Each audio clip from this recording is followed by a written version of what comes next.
The men and women of law enforcement provide such a great service to our nation, and I just got chest pains. I can't even fake that.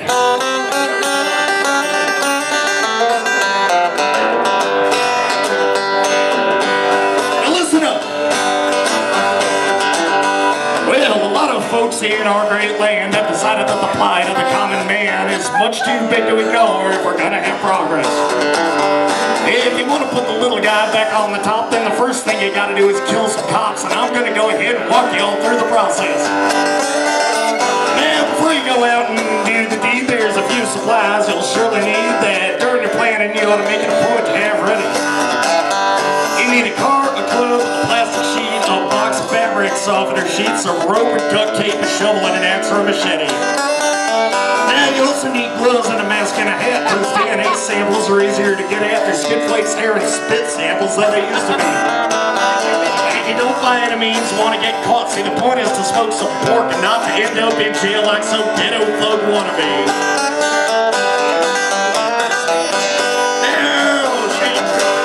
Now, the first thing to do is to know your target. So note the name tag. Next time a car gets pulled over, searched, you get arrested or whatever. A lot of cops, well, they live in the towns of their jurisdiction, so just look around for his name and home address in the phone book or wherever. Now keep your eye on him for a few good weeks and make sure you watch from a distance safe enough to get to know him without arousing anybody's suspicions. Yeah, just be patient, take your time, stay focused, and keep in mind that with a little careful planning, the revenge you get should be delicious.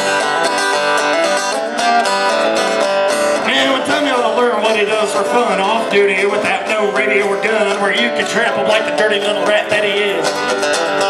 Now when there's no one around, hey, I'm trying to teach these people a lesson. Now when there's no one around, sit you and the cop, club him on the head, knock him out, tie him up, and throw him in the truck or drive him off to where he's gonna get you. Now make sure the trunk of your car is lined with a plastic sheet to ensure the crime by not leaving blood, but let's move on to where you take him. See, as for me, I prefer the woods. Now your basement will also do pretty good, but the downside of that is you might slip up and leave evidence you were cooking bacon. Now, the thing about the woods is that someone might happen upon you, even at night, but if you scout it all out, well, the chances of this are slim. So let's assume you've gone with this option. Drive to your location, still with the copy in your trunk alive till you dug the hole you're going to put him in. Now, the reason for this is that murder one is a far worse charge than attempted one, and you never know who might see you as long as you're there. And I know it's tempting to mess with his mind, but whatever you do, do not waste time torturing your victim or giving him an extra scare. Just do the deep old fast, take your machete or axe, throw him on in, give him several little whacks, and throw that plastic sheet you had in your trunk on his corpse. Now, this is where the softener sheets come in case K-9 team goes looking for him. They can't find what they can't smell, their dogs, of course. So though the softener sheets on the plastic sheet should be on one dead piggy beneath it, fill in that hole and pack that dirt down good. Now, cover all up with leaves and with sticks, and you may want to do the same to your footprints on your way out, make it all look like undisturbed woods.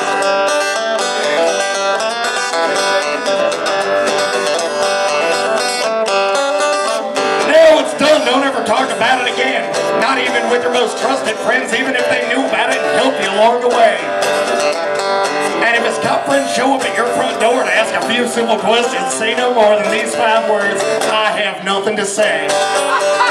Now, they need a warrant if they want to search your house, car, anything that's yours, so if they ask him, you might say, yes I do, till they bring one.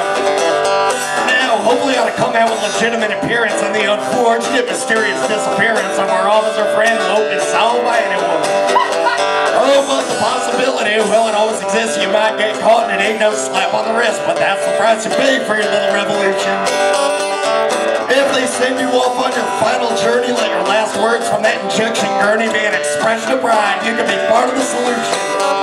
Yeah, tell this family that you ain't afraid to die. You ain't gonna break down and whimper and cry out like that dirty little coward they're making a big fuss over. But if it turns out different and you got away and their investigation cools down one day, just remember how it's done for the next time you get pulled over.